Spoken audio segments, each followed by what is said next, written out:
With the latest agriculture news from across the state and nation, it's time for the AgNet News Hour from AgNet West. Here's your host, Sabrina Halvorson. Good morning, and thank you for joining us this morning on the AgNet News Hour. Coming up later, we'll have this week's Almond update. But to start today, the weekly Fungicide Resistance Management Minute brought to you by Corteva. This week, we're talking about the importance of fungicides. Joining me is Daniel Abruzzini of Corteva. And Daniel, Corteva's got something new coming out. Yeah, we're working on a lot of new fungicides at Corteva. We have a current portfolio of Fontellis and others that are really strong products, but we do have some coming down the pipeline that we're expecting for registration maybe in about 2026, I would say right now. And so those new fungicides actually will be a new frat group for us, and which is pretty exciting. And for the Pacific Northwest, it'll be really good on early blight and white mold in potatoes, and then also other crops like wine grapes is looking really good on powdery mildew and botrytis as well. And as you go down the coast, if you are doing almonds, also looks really good for bloom time diseases and those crops as well.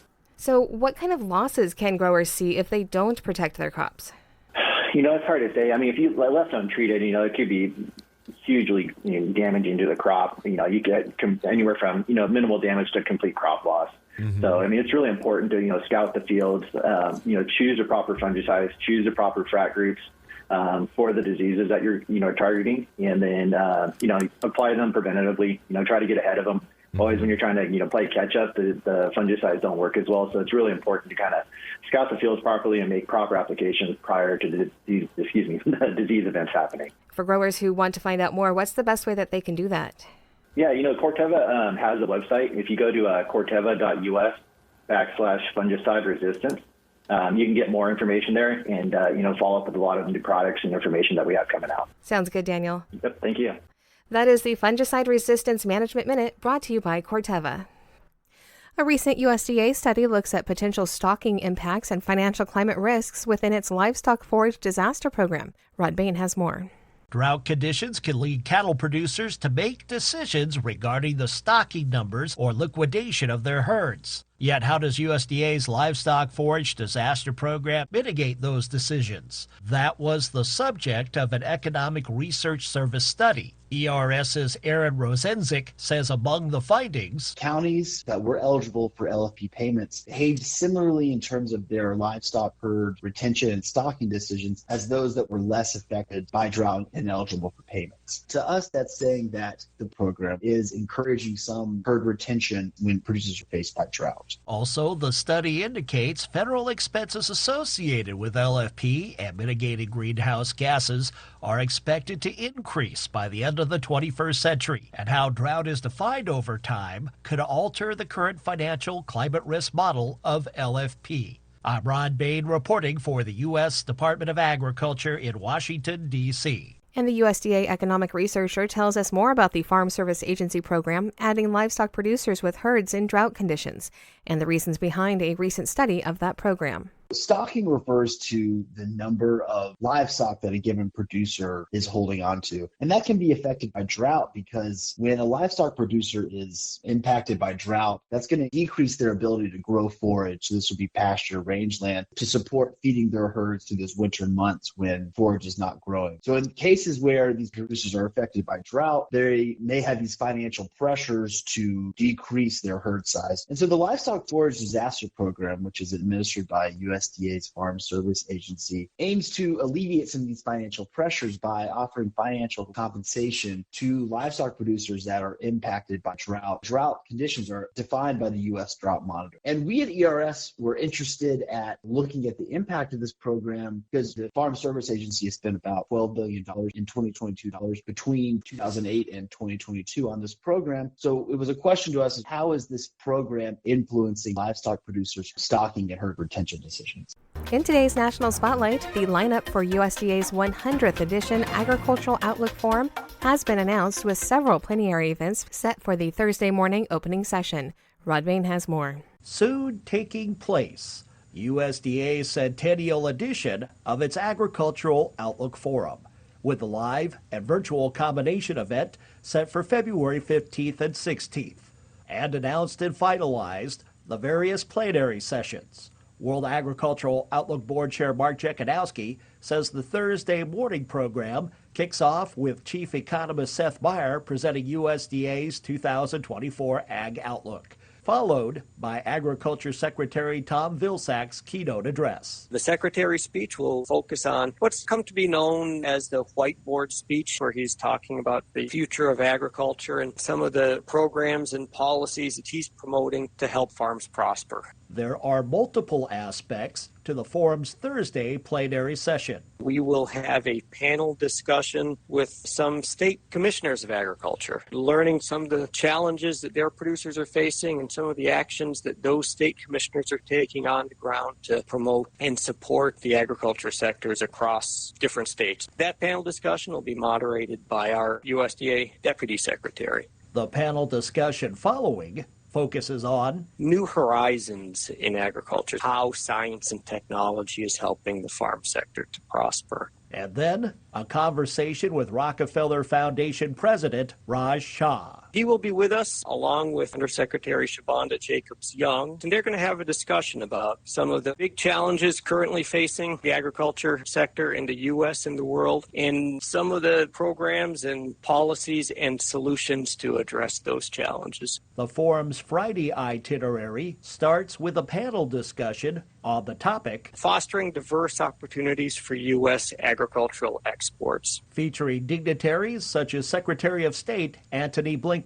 The U.S. Trade Representative, Ambassador Catherine Tai, is going to be on that panel, along with the U.S. Ambassador to the Philippines and the U.S. Ambassador to Vietnam. Registration for and program details on the Ag Outlook Forum are available online at www.usda.gov/OCE/ag-outlook-forum. I'm Rod Bain reporting for the U.S. Department of Agriculture in Washington, D.C. A new USDA cattle report shows that the beef cattle herd will continue to shrink for another year. Gary Crawford has this story. Is the beef cattle industry in this country ready to reverse its current contraction phase of the cattle cycle? Is it ready to stop shrinking the cattle herd and start rebuilding it? This report is basically pointing to the fact that it is not. Not ready to stop the downsizing of the beef herd. This, according to Agriculture Department livestock analyst Shale Shagam.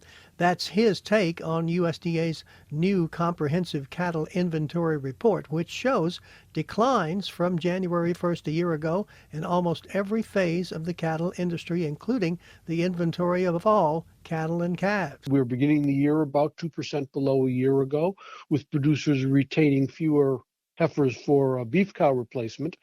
The report puts the number of cattle outside feedlots that could go into feedlots later.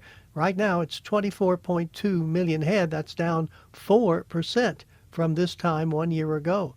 Let's read off some other numbers in the report. Producers reporting they had 28.2 million beef cows January 1st, 2% below a year earlier. Beef replacement heifers just under 4.9 million head, down about 1%. The 2023 calf crop, about 33.5 million head, down 2%. So according to Shale Shagam, the general takeaway from this report would be that the contraction is continuing and currently looks like it will be continuing through 2024. And possibly into 2025, leading to even smaller cattle numbers, lower beef production, and of course, higher cattle prices. Looking at steer price projections, our current forecast is about $178 a hundredweight for our 2024 annual price, compared to about $176 in 2023, with some of those stronger prices really manifesting themselves the last quarter of 2024. Now, currently, USDA is forecasting beef production this year to fall 3% below 2023, but that number may have changed by the time you hear this. Gary Crawford reporting for the U.S. Department of Agriculture. That's today's National Spotlight. Now here's Will Jordan with more livestock news. In today's livestock news, the Fair Labels Act of 2024 was introduced last week in Congress. Leading the introduction was Congressman Mark Alford of Missouri. The bicameral and bipartisan bill is aimed at increasing transparency in food labeling. Ensuring consumers have accurate information about plant-based and cell-cultured protein products when making nutrition and purchasing decisions is the goal of this legislation. According to a release from the American Sheep Industry Association, this legislation includes enhanced clarity. The act defines imitation meat and imitation poultry to help consumers easily identify plant-based protein products that visually resemble or are represented as meat or poultry, but are derived from plant sources. Authority and inspection. The U.S. Department of Agriculture will oversee the labeling of these products, working alongside the Food and Drug Administration to maintain product inspection standards. Labeling requirements. Product labels will be required to use terms like imitation or similar descriptors along with a clear disclaimer if the product does not contain meat or poultry. Definition of cell-cultured products. The Act provides a clear definition of cell-cultured meat and poultry products, ensuring that labels accurately reflect lab-grown food sources. Regulatory framework confirmation. This legislation confirms the shared jurisdiction of the FDA and USDA in overseeing lab-grown meat and poultry, solidifying the cooperative agreement for labeling. In other livestock news, the Bureau of Land Management and the United States Forest Service have announced 2024 grazing fees. For 2024, the grazing fee for both BLM and USDA Forest Service managed lands remained at $1.35 per animal unit month. An animal unit month or head month, treated as an equivalent measure for fee purposes, is the use of public lands by one cow and her calf, one horse, or 5 sheep or goats for a month. The newly calculated grazing fee takes effect March 1st. The fee will apply to nearly 18,000 grazing permits and leases administered by the BLM and nearly 6,250 permits administered by the Forest Service. Congress established the formula for calculating the grazing fee through the 1978 Public Rangelands Improvement Act, and it remained in place following a Reagan administration executive order in 1986. Under that order, the grazing fee cannot fall below $1.35 per animal unit month or head month, and any increase or decrease cannot exceed 25% of the previous year's level. The figure is then calculated according to 3 factors: current private grazing land lease rates, beef cattle prices, and the cost of livestock production. In effect, the fee rises, falls, or stays the same based on market conditions. I'm Will Jordan for AgNet West. This is the AgNet News Hour. I'm Sabrina Halvorson. We will be back in just a moment with more agriculture news. Welcome back to the AgNet News Hour. I'm Sabrina Halvorson. Coming up in a few moments, we'll have today's This Land of Ours report, but first, more of the day's agriculture news. And with today's AgNet West headlines, here's AgNet West Farm News Director Brian German. A collaborative study between the ag tech startup MyAnimal and the U.S. Department of Agriculture demonstrated the efficacy of MyAnimal's AI-driven technology in predicting cattle illnesses. Using proprietary facial recognition and deep learning, the technology accurately predicted bovine pink eye 99.4% of the time, days before veterinarians could detect symptoms. The technology identifies subtle changes in a cow's muzzle using facial recognition software and inexpensive cameras. Collaborating with the USDA, a study involving 870 beef cattle demonstrated the system's effectiveness during the summers of 2021 and 2022. Early detection of bovine pink eye is crucial for healthy herd management, allowing producers to separate sick animals, control spread, and use antibiotics before large outbreaks. During a recent Health and Human Services Summit, Agriculture Secretary Tom Vilsack highlighted how the ag sector contributes to health and nutrition.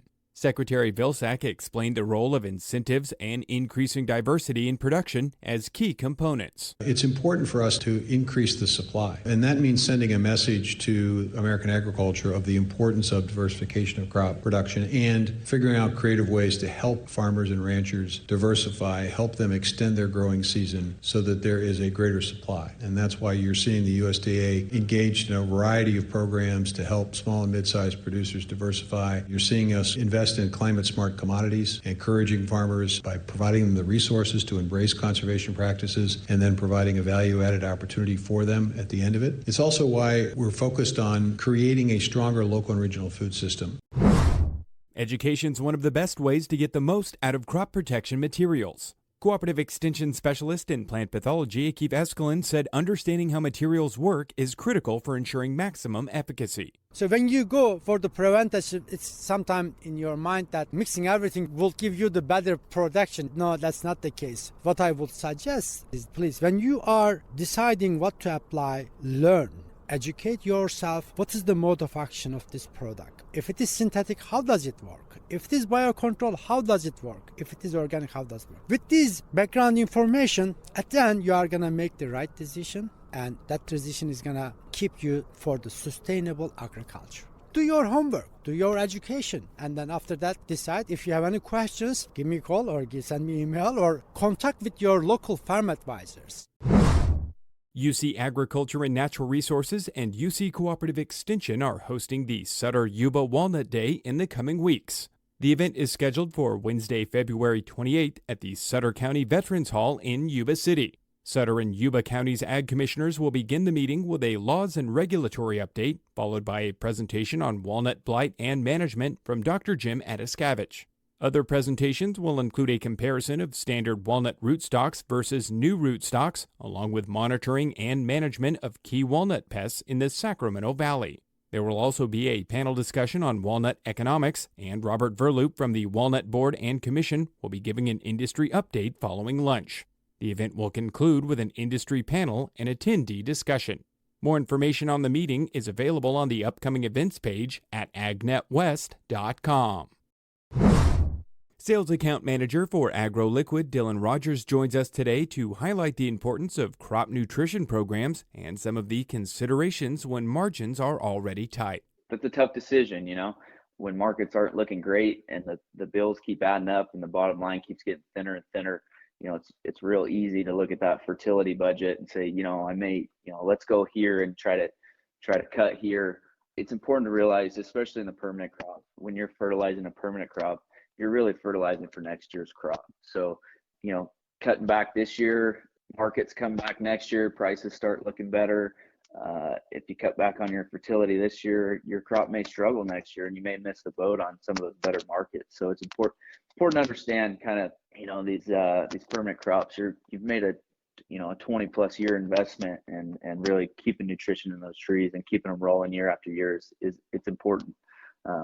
Also, market's been down for a few years now. So also keep in mind, if you cut back last year, or even the year before that, it's just a compounding effect. So if you miss a few years of fertility, your crop's definitely going to struggle for the next few years. Got to get those reserves built back up in the crop. So, definitely putting the fuel to it, making sure you're getting sufficient amounts of each nutrient on, building those levels back up in the tree or the vine, whatever it may be. You can definitely start catching back up. I'm Brian German for AgNet West Radio Network. A look at higher prices in grocery stores. That's coming up on this line of ours. Many grocery prices remain high and could go even higher, according to the American Farm Bureau Federation. AFBF economist Barrett Nelson says input costs and general inflation are among the main culprits. Across the board with our grocery prices, we're still seeing pressures from the high input costs that farmers face. That, combined with the inflationary pressures that are still hanging on, are giving us this scenario where we're still seeing some prices rise in the grocery stores. The Washington Post recently reported that grocery prices have jumped 25% in the last 4 years, outpacing overall inflation of 19%, with sharp jumps for beef, sugar, and juice.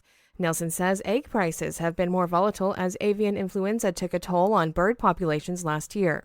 They've come back down as we've seen these outbreaks kind of dial back. But we're still seeing some supply issues due to avian influenza that have kind of driven things back up in the $2 to $2.20 average range. He says beef prices are stable for now, but might hit record highs by next year, based on the lowest inventory of cattle and calves since 1951. Higher processing plant and grocery store wages and post-pandemic shipping costs, plus Russia's war with Ukraine, have also spiked food prices, including for grains and vegetable oils. People are still talking about the chances of an early spring thanks to that groundhog we heard from a few days ago. But how trustworthy is a long-range weather forecast made by a groundhog in Pennsylvania? Gary Crawford searches for the answer. We interrupt this program for an important announcement. Yes, it was just days ago in the early morning hours of February 2nd when we heard this bulletin. Today is Groundhog Day. And of course, I remember the words of my friend and Agriculture Department meteorologist Mark Brusberg, words he had uttered many times to me over the years. Groundhog's Day is one of my favorite holidays because it gives somebody else a chance to make a bad forecast.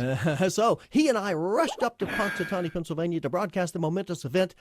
No room there, so we had to settle for watching online from a motel room in Dismal Seepage, Ohio. And of course, every year, this charming and shy groundhog, he comes out into the spotlight dressed in the top hat and the tails, real tail, tap dancing and even singing. A groundhog and his shadow are a very famous pair. They forecast the weather together, a trick that is rare. The one little thing that bothers me when out of doors I go. Now does my shadow mean springtime or 16 feet of snow? Yes, Mark and I were breathlessly waiting to see which it would be. Would he see a shadow, meaning 6 more weeks of winter, or would he not, meaning early spring? Who knows? The shadow knows. Ha ha ha. But anyway, even though we were in Dismal Seepage, Ohio, Mark and I decided to go online and cover the event as if we were there. Nobody would know the difference. And so in our pregame show, Mark said, this shadow business seems odd, very odd. For example, there have been years when Phil saw a shadow while there was drizzle, freezing rain, even snow coming down. How could that be? It's magic. It's magic. Yes, Bugs, it is. But Mark, I wonder. Oh, wait a minute, hold on. Listen to the crowd there in Punxsutawney. They want Phil. Yes, and look, the town officials are trying to pull the groundhog out of his hole now. Oh, wait, he's out. And what is the verdict? What this weather did not provide is a shadow or reason to hide. Glad tidings on this Groundhog Day. An early spring is on the way. Punxsutawney Phil could not see his shadow, which signals an early spring. That is, if you believe a groundhog can predict the weather. You know, a lot of people think it's ridiculous. I think it's fun. So then, just for fun, Mark Brusberg, how does Phil's forecast compare to the National Weather Service's forecast for February through April? The northern tier of the United States is forecast to have near to above normal temperatures during that period. That includes the state of Pennsylvania. So at least for this region, the Weather Bureau and the groundhog are in agreement. Records show both the groundhog and the Weather Service end up being right about 60% of the time. So from Dismal Seepage, Ohio, this is Gary Crawford reporting for the U.S. Department of Agriculture. For cattle producers out there, an extended release dewormer can make a huge difference in your cattle herd. Chad Smith has more.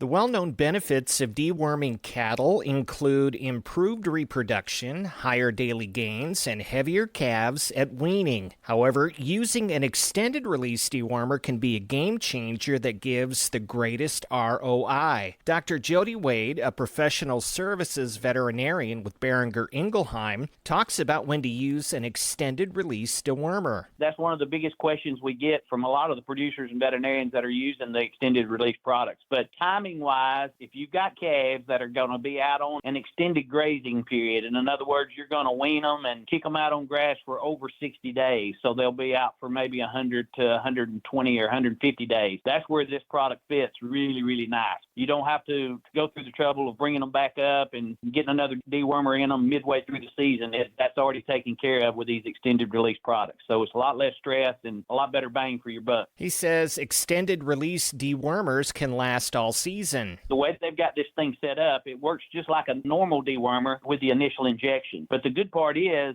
because there's actually more product, active ingredient in that injection, some of it is sequestered in a polymer that holds that active ingredient at the injection site for about 70 to 90 days. And then you'll see a second release of that product just as if you went in and gave a second shot. So you get another dose of that same product 70 to 90 days out. And because of that, we get a lot better dewormer control or parasite control, as well as we save that stress of having them bring them back up and run them back through the chute again. Wade says producers may be hesitant because of the initial cost of a longer-acting dewormer, but there are significant payoffs. The biggest reason is we got a lot more active compound in the bottle. Because there's a lot more active in there, and you're actually getting 2 doses rather than a single dose, then you can explain away some of that initial cost up front. It is well worth the money when you look at the difference in the pounds of gain as compared to a conventional product. Or if you're using it in heifers, such as replacement heifers, just to see the difference in the breeding percentages and the number of calves that are hitting the ground in that first 21 days of the calving season. Diagnostics help producers get the most out of their deworming program. The simplest way is make sure you get your veterinarians involved in it and make sure you do have a good parasite control monitoring program. We're suggesting now, as well as most of the parasitologists across the country, that we go in and do routine fecals to see what the parasite load is there, and if the products that we're using in that deworming program is still being at least 90 to 95% effective in that particular program. Because if it's not, then we need to back up and look at something else. Diagnostics plays a huge role. Don't go out there haphazardly and buy something and stick it in them. Do a little bit of diagnostic work prior to and make sure that you're getting the best product in there and getting the best bang for your buck. Again, that's Dr. Jody Wade with Behringer Ingelheim. Chad Smith reporting. This is the AgNet News Hour, and we will be back in just a moment with more agriculture news. Welcome back to the AgNet News Hour. Now here's Brian German with this week's Almond Update. Today's specialty crop news brought to you by the Almond Board of California. You can find them online at almonds.com. Senior Specialist of Industry Communications for the Almond Board, Taylor Hillman, joins us today to talk a little bit about the upcoming Board of Directors election cycle. And now that's getting going here pretty quick. So, Taylor, what are industry members going to want to keep in mind right now at this point in the process? Yeah, Brian, thanks for having me. It is election season actually coming up again already for the Almond Board of California. Yearly, we look at some of the positions that are going to be available on the board, and that is just around the corner. February is the kickoff to this. The important thing right now is for growers to make sure that their mailing address, their physical mailing address, is up to date with their handlers. Every year we get inquiries from growers asking about ballots and where their ballot is and how to get a ballot. And we just want to make sure that everybody has their physical mailing address up to date with handlers, because that's the list that we use to send ballots to. We end up using the handlers' grower lists, and if those have inaccuracies in it, we are often not aware of that. So I think the big take home here is if you're a grower, to make sure that your physical mailing address is up to date with your handler to make sure that you receive a ballot coming up in April. So the name of the game here is making sure that that information is updated for an opportunity to participate here. And when is the official date? You said February, but what's the kickoff date for this going to be? Yeah, that's right, Brian. So February 9th is the election cycle official beginning day. And what that date is that this is the first day that candidate declaration can happen. So anybody who is interested in running for one of the positions on the board, this is the time to do so on February 9th. At almonds.com/elections, you can find out all the information on how to run, but February 9th is the date that the election cycle begins. The April date, April 1st, that is when the candidate declaration window closes, and that's the last day for ABC to receive letters of intent with the grower petitions that they need to run for those positions. And the reason why it's important to look at your address to be updated now is April 22nd is that date to when we mail ballots to growers. So we usually get those lists in April. We usually prep our mailings middle of April, and those ballots will be mailed out April 22nd. So you just a little over 2 months to make sure that your address is updated with your handler. So making sure you've got accurate information to participate in this process, and something that I'm sure we will talk about a little bit more in depth in the coming weeks, but the importance of these elections and participating in them, because this really kind of helps drive the industry, kind of focus some of what the Almond Board is doing. I mean, what's the importance there to cast those ballots and participate in this entire process? Absolutely. We represent the growers and industry members of California almonds. And every year, the Almond Board conducts this election ABC encourages eligible women, minorities, and people with disabilities to consider running for a position on the board of directors. We believe that all individuals from all walks of life can contribute to improving the lives of almond growers and the communities which they live in. If it wasn't for the participation we have in both our committees and our work groups and the board, we wouldn't be representing the growers very well, and that's our goal. So it's very important to get involved when you can. If you want to run for a position, again, you can find that information at almonds.com/elections. And you can find out information too, to sit on committees or workshops, to check out meetings that we have, to find out if you want to get involved and if it piques your interest. I will say for the 2024 Board of Directors election, there are 4 open seats this year. There will be an independent grower number 1, which is a 1-year swing seat. There's an independent grower number 3, which is a 3-year term. There's an independent handler number 2, which is a 3-year term. And then finally, an independent handler number 3, which is also a 1-year swing. So 4 open spots, 2 growers, 2 handlers. There's a variety of positions out there that people could run for if they are interested. And I'll repeat it again. You can go to almonds.com/elections to find out more information. Well, very good, and we will include a link to the election page at agnetwest.com so that people can get more information and participate in this process. And Taylor, anything else left you want to cover here? Yeah, I just encourage everyone to go check out the elections page and read the information that's there. There's a lot of information on there for anybody that's even just the slightest bit curious. There's even some frequently asked questions, such as what qualifications are needed to run for a seat on the board, or what's the alternate's role on the board, who's allowed to vote in the election. There's tons of information on the election process, both if you are actually running for a position or just a voting member. So check out almonds.com/elections. Again, a plethora of information to help you through this process. Thank you, Brian. You are listening to the AgNet News Hour. Now for more news, a new subcommittee within a National Agricultural Advisory Board is focusing on developing further research and policy on pollinator health and conservation. Rod Bain reports. No one doubts the importance of pollinators to our quality of life. Pollinators help us as Americans enjoy the things that make our diets diverse and plentiful, with fruits, nuts, and vegetables. Not to mention the floral, tree, and horticultural sights and fragrances in our daily lives, according to USDA Chief Scientist Shavana Jacobs-Young.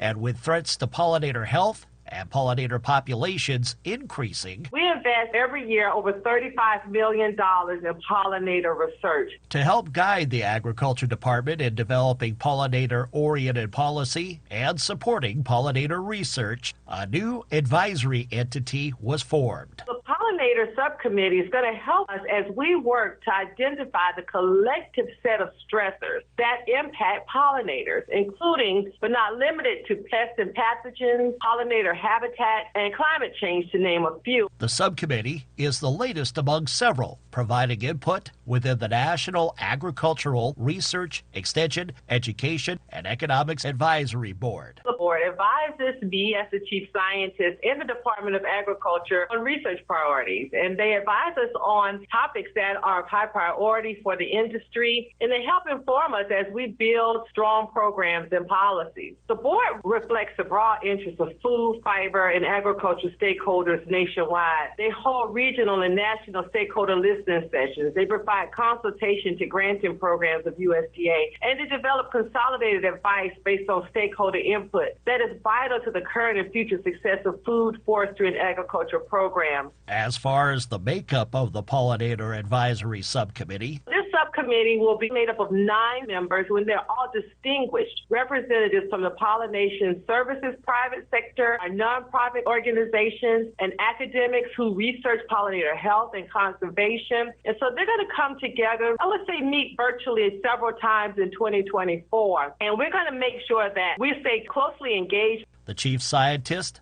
also recognizes the timing of the formation of the new NAREEE Advisory Board Pollinator Subcommittee. As pollinator health has been such a high priority for many of us, including the Department of Agriculture, for quite some time, and we want to better understand how to improve the health of pollinators. I'm Rod Bain reporting for the U.S. Department of Agriculture in Washington, D.C. 7 counties around the state remain under quarantines in battle to eradicate and stop the spread of 4 different species of invasive fruit flies that agricultural officials say could wreak havoc on California farms and hundreds of crops.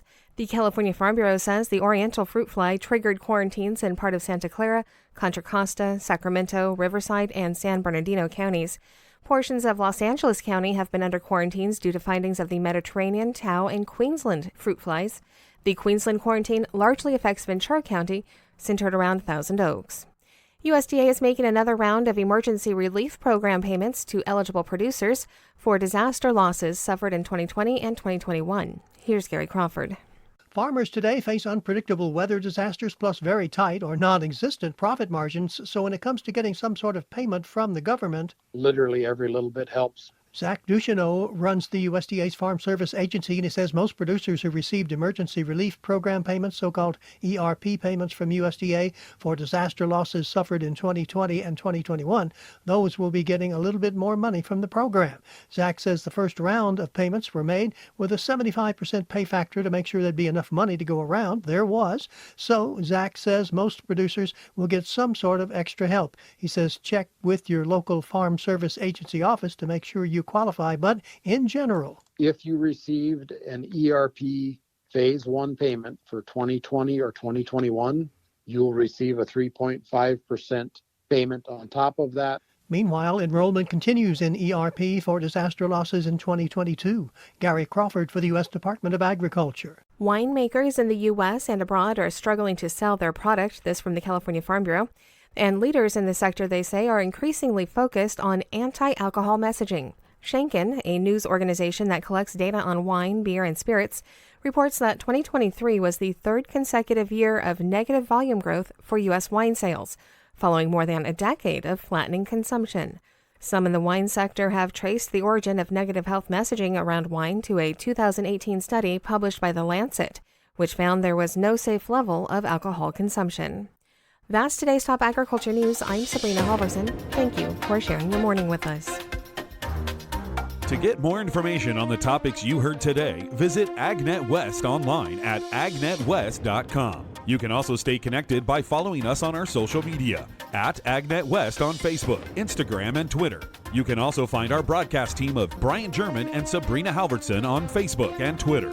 Thank you for listening to the AgNet News Hour from AgNet West. AgNet West Radio Network, your primary choice for agriculture news.